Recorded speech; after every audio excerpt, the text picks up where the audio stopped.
Okay.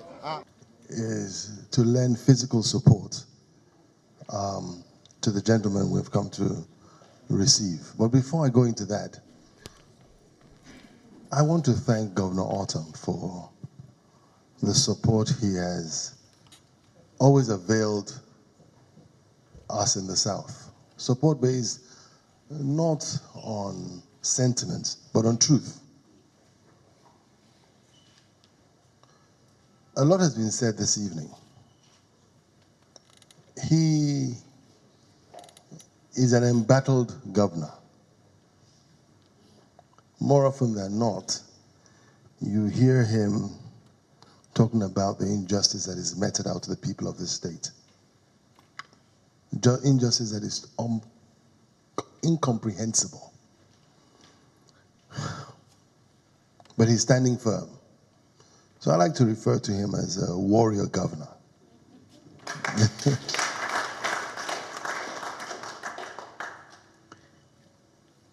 Governor Wike is also of the same class.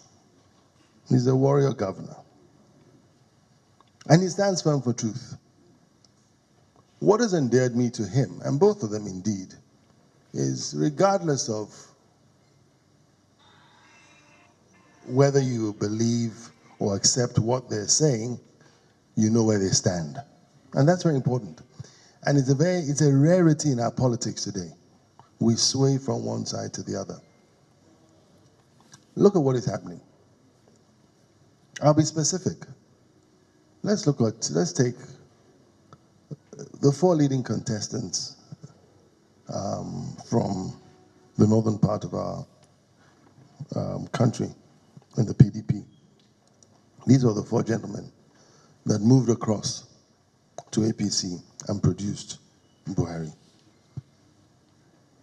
Then come back and still want the ticket. But also let me focus on Atiku Abubakar.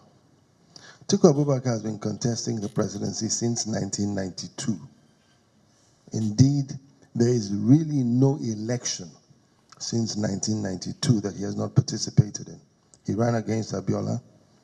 In 1999, he ran first as governor, then as vice president. In 2003, he picked a form. And that was the crisis, that was what led to the crisis between him and Obasanjo.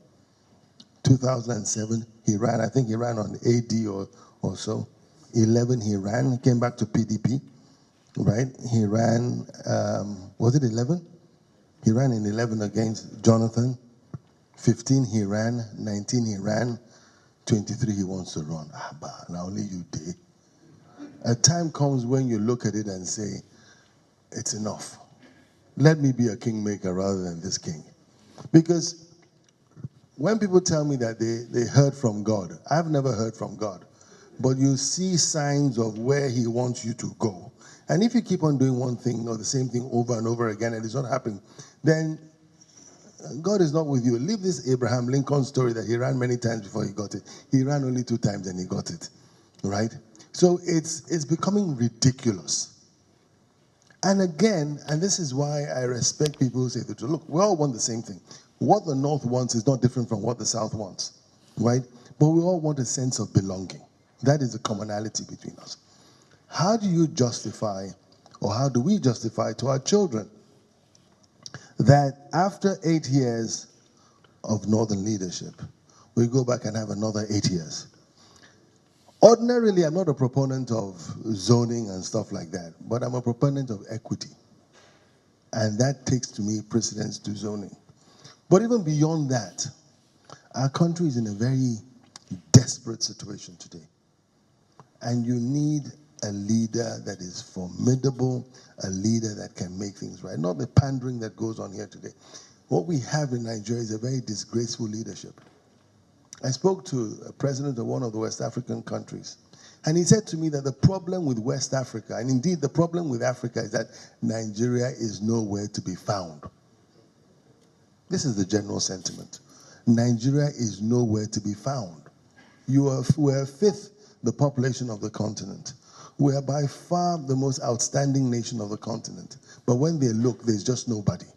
And so whether you like Governor Wike's presentation, as he says, whether you like the way he sees it, cut the chase. Go to the crux of the matter. Is he speaking the truth? I've had calls once or twice to say, calm down. He'll tell me, I'm not going to calm down. I say, calm down. You know? He says he won't. But you see, you can never, at least from my point of view, you cannot disregard the truth in what he says. He's outspoken. But this is not the time to be quiet. He's firm. This is not the time to pander. He's resolute. This is the time to stand firm, because too much nonsense has gone on in this country. If we don't get it right in 23, my brothers and sisters, forget this country. If we don't get it right in 23, forget this country. The Americans thought we would collapse by 11 or 14 or 15. They thought so. And they did their work. In a lot of instances, we have collapsed. Tell me one sector in Nigeria that is working. The American Secretary of State for Africa said to me, we don't have trade with Nigeria.